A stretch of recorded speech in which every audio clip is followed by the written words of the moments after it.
A wood sculptor made a discovery hidden deep inside a tree, something that had been waiting in silence for over 300 years. And the moment he opened it, he realized it was never meant to be found. George Nielsen had spent most of his life working with wood. In his quiet Oregon studio, surrounded by the scent of cedar and pine, he shaped raw trunks into intricate sculptures. He knew how it behaved, how it cracked, how it aged, how it sometimes held secrets in its grain. But nothing had ever prepared him for this. It started like any normal day. George was working on a massive cedar trunk, nearly twice the size of anything he usually handled. The wood was dense and unusually heavy, its rings tightly packed, a sign of great age. As he drove his gouged tool into the surface, the blade suddenly gave way. Instead of solid resistance, it dropped into empty space. George froze. That wasn't normal. He carefully widened the opening, brushing away dust and splinters. As light filtered into the cavity, something came into view, a dark, irregular shape lodged deep inside the tree. At first he thought it was a knot, or maybe an old animal nest.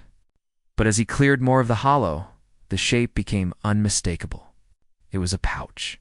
A large leather pouch, perfectly preserved, completely sealed, and somehow embedded within the heart of the tree. George's hands trembled slightly as he reached in and pulled it free. It was heavier than it looked. The surface was hardened, almost fossilized, and wrapped tightly with what appeared to be cured animal skin. A thick layer of ancient pine resin had sealed it shut. Across its surface were faint symbols carved, not decorative but deliberate. Old. Very old. George placed the pouch on his inspection table under bright studio lights. For a long moment, he simply stared at it, trying to understand what he was holding. Then a thought hit him. He turned back to the log and began counting the growth rings. Slowly, carefully, when he finished, his breath caught in his throat. The tree was over 300 years old, which meant whatever was inside that pouch had been sealed there for centuries, hidden before the tree had even finished growing. This wasn't just unusual, it was historical. George set up additional lights and tools, documenting everything as he worked. He used a fine scalpel to carefully cut through the hardened resin seal. Each movement was slow, precise, almost reverent. Part of him expected treasure, coins, jewelry, something valuable. But another part of him felt something deeper, something heavier. When the final layer split open, the pouch loosened and slowly unfolded. George leaned in, then instantly recoiled. His tools clattered to the floor as he stepped back in shock. What he saw wasn't gold. It was something far more significant. Inside the pouch were carefully wrapped objects, small, smooth stones bound together in preserved organic material. The wrapping itself appeared to be made from treated animal tissue, still intact, despite centuries of time. George didn't touch anything else. He immediately contacted the State Museum.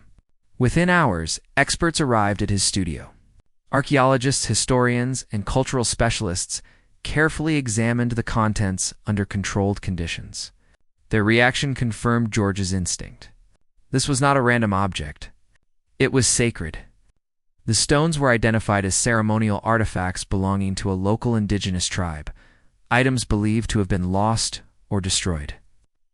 During early colonial expansion over 300 years ago, the wrapping, made from preserved bear intestine, was a traditional method used in sacred preservation rituals. The symbols carved into the leather-matched markings associated with spiritual protection. But the most astonishing part wasn't just what the pouch contained, it was how it had been hidden. Historians concluded that tribal elders facing the threat of destruction had placed the sacred items inside a young sapling, likely hollow at the time. Over decades, the tree grew around the pouch, sealing it completely within its trunk. Nature itself became a vault, a living, growing safe, designed to protect something irreplaceable. For centuries, the tree stood undisturbed. Storms came and went. Generations passed, and the secret remained hidden. Until George found it, in the days that followed, arrangements were made to return the artifacts to the tribe. Elders were brought in, and when they saw the stones, many were overcome with emotion. These weren't just objects. They were pieces of identity. fragments of history that had been thought lost forever. George personally handed over the pouch. What he had discovered by accident became something far greater: the restoration of a broken connection between a people and their past. Today, George still works in his studio, but he often says that every piece of wood holds a story. And sometimes, if you look closely enough, you might uncover something the world was never meant to lose. If this gave you chills, type tree,